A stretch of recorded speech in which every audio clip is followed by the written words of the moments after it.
जातीय जनगणना के आर्थिक आंकड़े आज बिहार की सरकार ने बिहार विधानसभा में पेश कर दिया है और इससे जो आंकड़े निकल के आए हैं वो बेहद हैरान करने वाले हैं। और ये आंकड़े कहीं ना कहीं नीतीश कुमार और लालू प्रसाद यादव के लिए सेल्फ गोल साबित होने जा रहे हैं।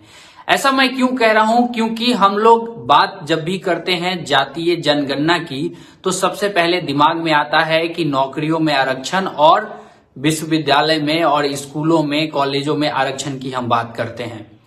ऐसे में जो जातीय जनगणना का आंकड़ा आया है, जैसा कि पहले हम लोग को पता है कि बिहार में लगभग 63% आबादी जो है वो ओबीसी समुदाय की है।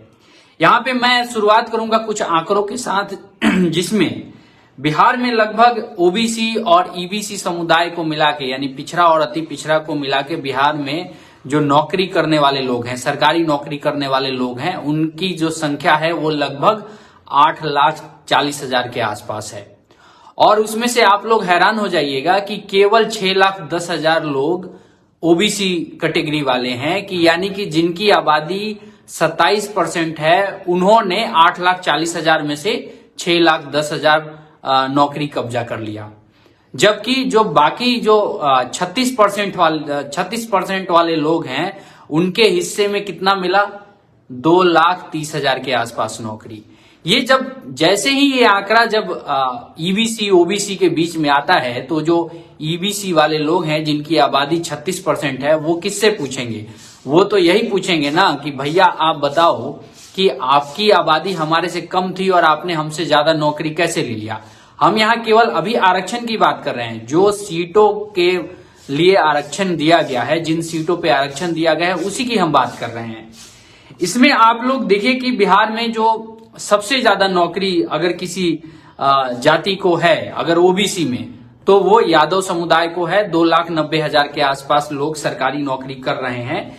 लेकिन हैरान तो करने वाली जो बात है वो कुर्मी समुदाय को लेकर है, क्योंकि कुर्मी समुदाय की आबादी और उनका जो सरकारी नौकरियों में प्रतिनिधित्व है उसमें बहुत अंतर है। कुर्मी समुदाय की आबादी बताई जाती है बिहार के अंदर लगभग 3% से थोड़ा कम, और उनकी सरकारी नौकरी में भागीदारी हो गई है 3.11% यानी 3.11%। यानी कि ओबीसी के अंदर भी जो कुर्मी समुदाय है वो यादवों के मुकाबले दोगुना के आसपास नौकरी ले रहा है। यानी अगर 100 यादव लड़के फॉर्म भरते हैं और 100 कुर्मी लड़के फॉर्म भरते हैं तो यादव में 1.5 लड़कों का सिलेक्शन होता है, जबकि कुर्मियों का 3 कुर्मियों का सिलेक्शन होता है। ये बिहार की जो आर्थिक सर्वे की रिपोर्ट जातीय जनगणना के बाद आज जो पेश हुई है उससे निकल के आई है। इससे आप लोग अंदाजा मिला सकते हैं कि जो लोग सामाजिक न्याय की बात करते हैं, मुझे लगता है कि फिर अगर ये आंकड़े देखा जाए, इन आंकड़ों को देखा जाए तो कुर्मी समुदाय को शायद जनरल में कर देना चाहिए। अब तो इनको उचित प्रतिनिधित्व मिल गया है, ये अपने जनसंख्या से ज्यादा हिस्सेदारी ले चुके हैं, तो इनको तो जनरल में कर देना चाहिए। अब जैसे मैं आज एक ट्वीट पढ़ रहा था अभी एक पार्टी के नेता का जो अभी सत्ता में शामिल है, उन्होंने कहा कि जो पिछड़े समुदाय के लोग हैं यानी ओबीसी में 33% लोग गरीब हैं और नहीं 33% लोग अमीर हैं ओबीसी समुदाय में, और जो स्वर्ण समुदाय में 25% लोग गरीब हैं। तो सामाजिक न्याय तो यही कहता है कि जो अमीर हो गया उसको आप आरक्षण से बाहर कर दीजिए, जो गरीब है उसको आरक्षण दे दीजिए, यही सामाजिक न्याय होगा। न्याय तो यही है ना कि आप जो दब गया है उसको आपको उठाना है। लेकिन यहाँ पे हुआ क्या है, सबसे बड़ा खेल हो गया है यादव समुदाय के साथ।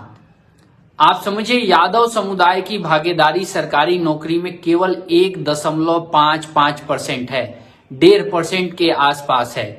जबकि कहा जाता है कि बिहार में जो यादव समुदाय है, अहिर समुदाय है, वो काफी डोमिनेटिंग है, काफी पावरफुल है, ताकतवर है। लेकिन नौकरियों के मामले में ऐसा बिल्कुल भी नहीं दिख रहा है। यकीन मानिए, अब नीतीश कुमार और लालू प्रसाद यादव ने सेल्फ गोल कैसे कर लिया है, क्योंकि इस आंकड़े से एक बात साबित होती है कि जो हालत आजादी के समय अनुसूचित जाति जनजाति यानी दलितों की थी और शेड्यूल्ड कास्ट शेड्यूल्ड ट्राइब की थी, वही हालत आज भी देश के अंदर, बिहार के अंदर अभी भी वैसी ही बनी हुई है। तो भाई आप लोग 32 साल से शासन में थे, आप लोगों ने क्या किया? पिछड़ों की आबादी उतनी ही पिछड़ी हुई है जितनी उस समय थी, तो फिर भाई आप लोगों ने क्या किया? ये बात तो पिछड़े ही पूछेंगे ना कि पिछले 32 साल से बिहार की गद्दी पर पिछड़ा ही राज कर रहा है, पिछड़ा ही बैठा है और फिर भी पिछड़े का भला नहीं हुआ, फिर आप क्या कहोगे? तो यहां पे देखिए, यहां पे जो सबसे बड़ी समस्या जो उत्पन्न हुई है वो समस्या उत्पन्न हो गई है अब नीतीश कुमार के लिए, लालू प्रसाद यादव के लिए। अभी तो जो ये चंद्रवंशी, आपको धुनिया, कुम्हार, उसके अलावा प्रजापति, लोहार, हजाम, ये लोग कह रहे थे कि हमारी जाति के लोगों को आप विधायक नहीं बनाते हो।